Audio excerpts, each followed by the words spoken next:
Hello everyone, welcome back to your own channel. आज हम करने जा रहे हैं आपकी वर्कशीट नंबर 28 विषय विज्ञान कक्षा 10 हमारे लिए 13 सितंबर के लिए। तो चलिए शुरू करते हैं। आज की वर्कशीट में हम धातु और अधातु के बारे में पढ़ेंगे। ठीक है, धातु यहाँ लिखा हुआ है, यहाँ लिख लेना उसको। धातु और अधातु के बारे में पढ़ेंगे। तो बहुत सारी चीज़ें हमने इनके बारे में पढ़ ली हैं। आज कुछ अभिक्रियाएं देखेंगे, इनकी इंपॉर्टेंट है, मतलब यहाँ से क्वेश्चन आपका ज़रूर बनता है। ठीक है, तो क्या दिया हुआ है, कुछ अभिक्रियाएं दिखाएंगे। सबसे पहले हम देखेंगे धातु की अम्लों के साथ अभिक्रिया। जो धातु है जब किसी तनु अम्ल के साथ अभिक्रिया करता है तो क्या बनाता है, हमेशा लवण बनाता है और हाइड्रोजन गैस उत्पन्न करता है। ठीक है, तो धातुएं अम्ल के साथ क्रिया करके लवण और हाइड्रोजन गैस देती हैं। जैसे कि आपका है सोडियम, ठीक है, या फिर है आपका जिंक। जब ये क्या बनेगा, तनु HCl के साथ अभिक्रिया करेंगे तो क्या बन जाएगा, इनकी क्या बन जाएगी, लवण बन जाएंगे। ठीक है, सोडियम क्लोराइड बन गया, ठीक है, जिंक क्लोराइड बन गया, ठीक है, और हाइड्रोजन गैस आपकी उत्पन्न होगी। ठीक है, तो एक चीज़ ध्यान रखना, जो कॉपर है वो तनु HCl के साथ अभिक्रिया नहीं करता। और कुछ और आपके एक्सेप्शन है, जैसे कि जब कोई धातु नाइट्रिक अम्ल के साथ अभिक्रिया करती है तो नाइट्रोजन गैस उत्सर्जित नहीं होती। कब नहीं होती हाइड्रोजन गैस उत्सर्जित, जब आपका कोई धातु नाइट्रिक अम्ल के साथ अभिक्रिया करता है। ठीक है, तो ऐसा क्यों होता है, क्योंकि HNO3 एक प्रबल ऑक्सीकारक है। तो ये क्या कर लेता है, H2O को ऑक्सीकृत करके क्या कर लेता है, जल में परिवर्तित कर देता है और स्वयं नाइट्रोजन के किसी ऑक्साइड उत्पादित को पानी में और स्वयं किसी भी नाइट्रोजन ऑक्साइड में, मतलब क्या कर लेता है, H2O को तो पानी में बदल देता है, H2O बना लेता है, और खुद का क्या करता है, वो कोई भी नाइट्रोजन ऑक्साइड बना लेता है, N2O, NO या फिर NO2, कुछ भी उसमें क्या कर लेता है, अपचेत हो जाता है। लेकिन जो मैग्नीशियम है, मैग्नीशियम या फिर मैंगनीज है, ये दोनों क्या है, HNO3 के साथ अभिक्रिया करके H2 गैस उत्सर्जित करते हैं। सिर्फ ये दोनों करते हैं। ठीक है, जैसे आपका मैग्नीशियम HNO3 के साथ क्या बनाएगा, MgNO3 वोल्ट वाइज, और हाइड्रोजन गैस आपकी उत्पन्न होगी। इसी तरीके से मैंगनीज का भी क्या करेगा, हाइड्रोजन गैस आपकी उत्पन्न होगी। ठीक है, अब जैसे अब आता है आपका अन्य। ये तो क्या हमने अब तक पढ़ा कि जो आपका धातु है अम्ल के साथ अभिक्रिया करके वह क्या बनाता है, लवण बनाता है, हाइड्रोजन गैस उत्पन्न करता है। फिर हमने पढ़ा हाइड्रोजन गैस कब उत्पन्न नहीं होती, जब धातु किसके साथ अभिक्रिया करता है, HNO3 के साथ करता है, तो आपकी हाइड्रोजन गैस है वो उत्सर्जित नहीं होती। सिर्फ दो केस में होती है, कब, मैग्नीशियम और मैंगनीज के केस में। ठीक है, अब अगला है आपका नेक्स्ट टॉपिक है कि अन्य धातु लवणों के विलयन के साथ धातुएं कैसे अभिक्रिया करती है। मान लीजिए आपके पास एक धातु है और एक किसी बी है आपका कोई लवण विलयन है, तो क्या करेगा, जब आपस में कोई धातु किसी लवण विलयन के साथ अभिक्रिया करेगा तो क्या कर जाएगा, जो ये ए था ना, इसका तो क्या बन जाएगा, लवण विलयन बन जाएगा, और धातु क्या हो जाएगी, इसकी हमारी धातु अलग से बाहर निकल जाएगी। ठीक है, जैसे कि जब आयरन है कॉपर सल्फेट के साथ, सॉल्यूशन के साथ ये अभिक्रिया करती है तो क्या बन जाता है हमारा आयरन सल्फेट। ठीक है, फेरिक सल्फेट है, FeSO4 हमारा बन जाएगा, प्लस में जो कॉपर है आपका मेटल है, धातु है, वो अलग से निकल आएगा। ठीक है, ऐसे ही जब कॉपर है, जब आपका AgNO3 सिल्वर नाइट्रेट के साथ अभिक्रिया करता है तो क्या बन जाएगा, कॉपर नाइट्रेट बन जाएगा, और अलग से आपका जो सिल्वर है वो निकल जाएगा। ठीक है, तो सभी धातुएं समान रूप से क्रियाशील नहीं होती। अगर हम ऑक्सीजन, पानी और अम्ल के साथ विभिन्न धातुओं की अभिक्रियाशीलता की जांच करते हैं तो हम पाते हैं कि सभी धातुएं इन अभिकर्मकों के साथ अभिक्रिया नहीं करती। अब कैसे पता लगेगा कौन सी ज़्यादा अभिक्रिया करती है, कौन सी कम अभिक्रिया करती है। ठीक है, तो इसके लिए ना पूरी लिस्ट होती है। क्या लिस्ट होती है आपकी, जो ये वाला हमारी अभिक्रिया है ऊपर ही अभी हमने पढ़ी है, यही है सेम, लेकिन ये इसके बारे में क्या इंपॉर्टेंट है वो हम क्वेश्चन आंसर्स में पढ़ेंगे। ठीक है, क्वेश्चन में दी हुई है। अब हम बात करें थे अभिक्रिया की, तो कि कैसे पता लगेगा कि कौन सा ज़्यादा अभिक्रिया करता है, कौन कम अभिक्रिया करता है। तो इसके लिए हमारी एक श्रेणी है, सक्रियता श्रेणी। ठीक है, इसमें क्या होता है, सक्रियता श्रेणी वह सूची, एक लिस्ट है, धातुओं की लिस्ट है, जिसमें धातु की क्रियाशीलता को अवरोही क्रम में व्यवस्थित किया जाता है कि कितने क्रियाशील हैं वो, कितने ज़्यादा अभिक्रिया कर सकती हैं। ठीक है, उसके हिसाब से इनको क्रम में रखा गया है इस लिस्ट में। ठीक है, कैसे क्रम में, अवरोही क्रम में, मतलब ऊपर से, मतलब घटते क्रम में। ऊपर वाला क्या होगा, सबसे ज़्यादा अधिक अभिक्रियाशील होगा, नीचे वाला क्या होगा, सबसे कम अभिक्रियाशील। जैसे सबसे ज़्यादा अभिक्रियाशील क्या है, पोटेशियम, फिर है सोडियम, फिर calcium, magnesium, aluminium, zinc, iron, lead, hydrogen, copper, mercury, silver, gold. ठीक है, इस तरीके से ऊपर से नीचे तक क्या है, घटते क्रम में है अभिक्रियाशीलता के हिसाब से। ठीक है, तो जो मैग्नीशियम है, मैग्नीशियम से सीसे तक की जो धातु हैं कैसे हैं, यहाँ पे देखिए टेबल में अगर आपको दिख रहा है, मैग्नीशियम से धातु, ये जो आपकी धातुएं हैं ये अम्ल के साथ अभिक्रिया करती हैं। ठीक है, कहाँ से कहाँ तक, मैग्नीशियम से इस तक सीसा तक, ठीक है। उसके बाद है कॉपर से सोने तक, ठीक है। ये जो लास्ट की है कॉपर से सोने तक, ठीक है ना, ये जो लास्ट वाली है ये धातुएं सामान्य परिस्थिति में किसी अन्य पदार्थ के साथ अभिक्रिया नहीं करती। यही कारण है कि सोने जैसी धातुएं आसानी से संरक्षित नहीं होती हैं, ठीक है ना, ऑक्साइड नहीं बनते हैं इनके। लेकिन जो जिंक हो गया, जैसे ये जिंक है ना हमारी ऊपर वाली है, जिंक, एल्यूमिनियम, मैग्नीशियम, कैल्शियम आदि, ये सब धातुएं आसानी से ऑक्साइड बनाती हैं, ये ज़्यादा अभिक्रियाशील होती हैं, ठीक है। हाइड्रोजन एक अधातु है लेकिन फिर भी इसे सक्रियता श्रेणी में शामिल किया गया है क्योंकि ये धातुओं की सक्रियता की तुलना करने में सहायक है, ठीक है ना। धातु अब ये तो जो लिस्ट थी ये तो धातुओं की थी, लेकिन हाइड्रोजन तो अधातु है, फिर भी इसको क्यों लिया हुआ है, सिर्फ इसको तुलना करने के लिए लिस्ट में लिया हुआ है, ठीक है, ये चीज़ ध्यान रखनी।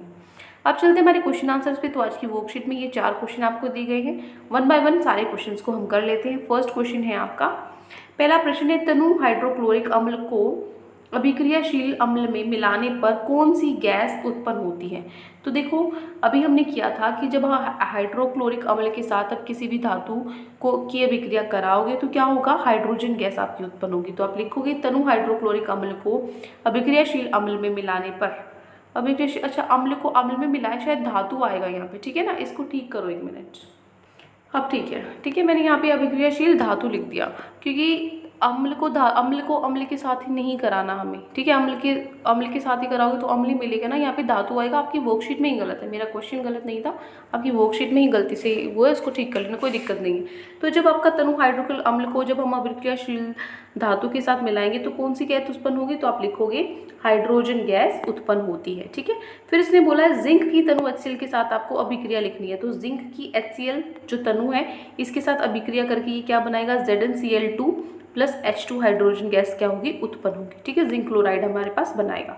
तो ये हो गया हमारा प्रश्न नंबर 1, ठीक है, समझ आ गया अच्छे से। आगे चलते हैं हमारे प्रश्न नंबर 2 पे। दूसरा प्रश्न हमारा, क्या होता है जब कॉपर सिल्वर नाइट्रेट के विलयन से अधिक से अभिक्रिया करता है।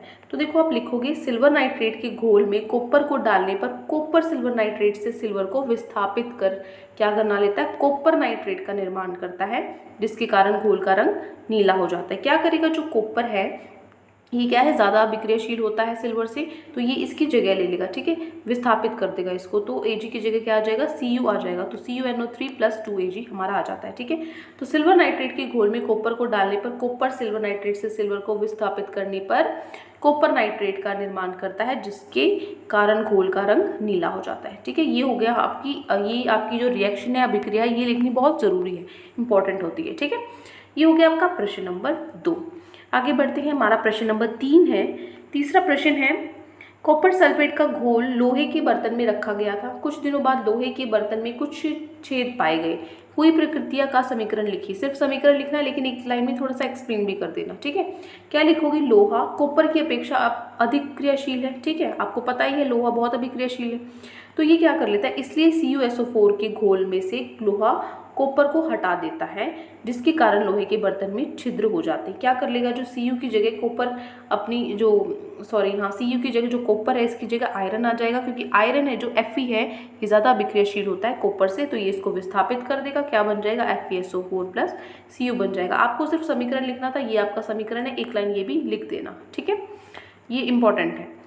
ये हो गया आपका प्रश्न नंबर 3। अब बढ़ते हैं आपकी आखिरी प्रश्न पे, प्रश्न नंबर 4 पे। प्रश्न नंबर 4 क्या दिया गया है, उपरोक्त तालिका का प्रयोग कर धातु ABCD के संबंध में निम्नलिखित प्रश्नों के उत्तर दीजिए, ठीक है। ये आपकी अभिक्रिया है, कुछ उत्तर आपको देनी है, चलिए लिख लेते हैं। एक बार टेबल देख लो पहले, तालिका देखो, ये आपको टेबल दी हुई है, ठीक है, ये टेबल दी हुई है। क्या कह रहे हैं, यहाँ पे 4 धातु आपके पास ABCD, जब A धातु आयरन सल्फेट के साथ अभिक्रिया करता है तो कोई अभिक्रिया नहीं होता, ठीक है, लेकिन A जब कॉपर सल्फेट के साथ अभिक्रिया करता है तो विस्थापित हो जाता है, ठीक है। फिर B है, B आयरन के साथ ही क्या कर लेता है, विस्थापन कर लेता है। फिर C है, C आयरन सल्फेट के साथ कोई अभिक्रिया नहीं करता, कॉपर सल्फेट के साथ भी नहीं करता, जिंक सल्फेट के साथ भी नहीं करता, सिल्वर नाइट्रेट के साथ करता है विस्थापना, ठीक है। D है, किसी के साथ भी कोई अभिक्रिया नहीं करता। तो नीचे जो ये उत्तर आपको प्रश्न दिए गए हैं ना, नीचे तो ये प्रश्न दिए गए हैं, इनके उत्तर आपको बतानी है। पहला है, सबसे अधिक अभिक्रियाशील धातु कौन सा, एक बात बताओ। अगर आप ये अभी ऊपर हमने सक्रियता श्रेणी देखी थी, इसके अंदर आयरन क्या है, आयरन तो बहुत अभिक्रियाशील होता है, तो जब B है ये आयरन को ही विस्थापित कर सकता है, इसका मतलब B क्या है, सबसे ज़्यादा अभिक्रियाशील है, ठीक है ना। क्योंकि देखो यहाँ पे आयरन के साथ ना कोई, ये तीनों में से कोई अभिक्रिया नहीं कर पाता, सिर्फ बी है जो कर पाता है। इसका मतलब बी क्या है, बी, क्योंकि आयरन कॉपर, आपको कैसे पता लगेगा, देखो आप क्या देखो, ये देखो आयरन कॉपर जिंक सल्फेट, इन चारों को देखो, आपकी जो ऊपर अभिक्रियाशील श्रेणी थी ना उसके अंदर देखो तो आपको दिखेगा आयरन सबसे ऊपर है उन सब में। तो आयरन सबसे ऊपर है, उसी को ये बी विस्थापित कर देता है, तो ये तो उससे भी ज़्यादा अभिक्रियाशील हुआ। तो सबसे ज़्यादा अभिक्रियाशील कौन सा हुआ, बी हुआ। ठीक है, इसका आंसर हो जाएगा बी। अभी समझ लो, सिर्फ मैं इसका आंसर पूरा लिखवाऊंगी, रीज़न भी, कारण भी लिखना है मैं आंसर में। ठीक है, उसके बाद आता है दूसरा पार्ट, यदि धातु बी को कॉपर सल्फेट के विलयन में डाला जाए तो क्या होगा। एक बात बताओ, जो बी है, जो बी है वो इतना ज़्यादा अभिक्रियाशील है, जब वो आयरन को ही हटा सकता है, तो वो कह रहा है कॉपर सल्फेट के साथ अभिक्रिया कराएं तो बी की, तो ये तो इसको भी विस्थापित कर देगा। क्यों, क्योंकि ये तो जब आयरन को कर सकता है, आयरन तो कॉपर से भी ज़्यादा अभिक्रियाशील होता है। ठीक है, जब ये आयरन को कर सकता है तो कॉपर को तो कर ही सकता है, तो ये क्या कर लेगा, कॉपर को विस्थापित कर देगा। ठीक है, और कारण भी यही लिखना है, क्योंकि ये आयरन को ही कर सकता है तो उसको तो आराम से ही कर सकता है। फिर है तीसरा, क्रियाशीलता के क्रम में ए बी सी डी और डी को अभिक्रियाशीलता के घटते क्रम में व्यवस्थित करना है आपको। ए बी सी डी कौन से सबसे ज़्यादा अभिक्रिया है, इस तरीके से आपको लगाना है। देखो हमें पता है सबसे ज़्यादा अभिक्रियाशील बी है, ठीक है, तो बी मैंने शुरू में लिख दिया, और डी देखो ये किसी के साथ अभिक्रिया कर ही नहीं रहा। ठीक है, तो ये डी है आपका लास्ट में। ठीक है, तो हमें सिर्फ बीच में हमारे पास रहते हैं दो, कौन से रह गए, ए और सी रह गए, ए और सी। अब देखो जो ए है वो कॉपर सल्फेट के साथ तो हो रही है इसकी विस्थापना, लेकिन सी तो इसके साथ भी नहीं कर रहा, तो बी के बाद फिर ए आएगा और फिर हमारे पास क्या आ जाएगा, सी आ जाएगा। ठीक है, तो ये तीनों के उत्तर मिल गए। एक बार इनके आंसर लिख लेते हैं, कैसे लिखेंगे। तो पहला पार्ट है हमारा, ऊपर मैंने समझा दिया क्यों आया, सिर्फ आंसर फटाफट से रीड कर लेते हैं। ठीक है, सबसे अधिक अभिक्रियाशील धातु कौन सी है ये बतानी। अभी मैंने बताया धातु जो बी है वो सर्वाधिक अभिक्रियाशील है। क्यों, क्योंकि अन्य धातु FeSO4 आयरन सल्फेट में से धातु को विस्थापित नहीं कर सकते, सिर्फ बी ही है ऐसा जो Fe को, आयरन को विस्थापित कर सका, तो ये क्या है, सबसे ज़्यादा अभिक्रियाशील है। ठीक है, फर्स्ट पार्ट हो गया। सेकेंड है, यदि धातु बी को कॉपर सल्फेट के विलयन में डाला जाए तो क्या होगा। तो एक चीज़ देखो, धातु जो बी है वो सबसे ज़्यादा अभिक्रियाशील है, तो यदि इसको धातु कॉपर सल्फेट के विलयन में डाला जाए तो ये कॉपर को उसके विलयन से विस्थापित कर देगा। ठीक है, क्या कर देगा, ये जब आयरन को ही विस्थापित कर सकता है तो इसको तो कर ही सकता है, तो ये क्या करेगा, कॉपर को विस्थापित कर देगा, और जो विलयन का रंग है नीले रंग फीका पड़ जाएगा। ठीक है, ये हो जाएगा आपका दूसरा पार्ट। ठीक है, अब लास्ट पार्ट है हमारे प्रश्न नंबर 4 का, सी पार्ट है, क्रियाशील क्रम में धातु ABCD को अभिक्रियाशीलता के घटते क्रम में व्यवस्थित करना है। तो हमें पता है सबसे ज़्यादा अभिक्रिया कौन करता है, बी करता है, फिर आता है ए, फिर सी और फिर डी। ये क्या है, अभिक्रियाशीलता के हिसाब से हमने इनको घटते क्रम में लगा दिया है। ये हो गया आपका थर्ड पार्ट। तो प्रश्न नंबर 4 के 3 पार्ट थे, तीनों हमने कर लिए हैं। तो यहाँ पे हमारी वर्कशीट कंप्लीट होती है। आई होप आपको अच्छे से समझ में आ गई है। कोई भी डाउट है किसी भी क्वेश्चन में तो कमेंट सेक्शन में आप मुझसे पूछ सकते हैं, और अगर आपको लेक्चर अच्छा लगे तो चैनल को सब्सक्राइब कर सकते हैं, वीडियो को लाइक कर सकते हैं। आज के लिए इतना ही, मिलते हैं नेक्स्ट वीडियो में। Till then take care, bye bye.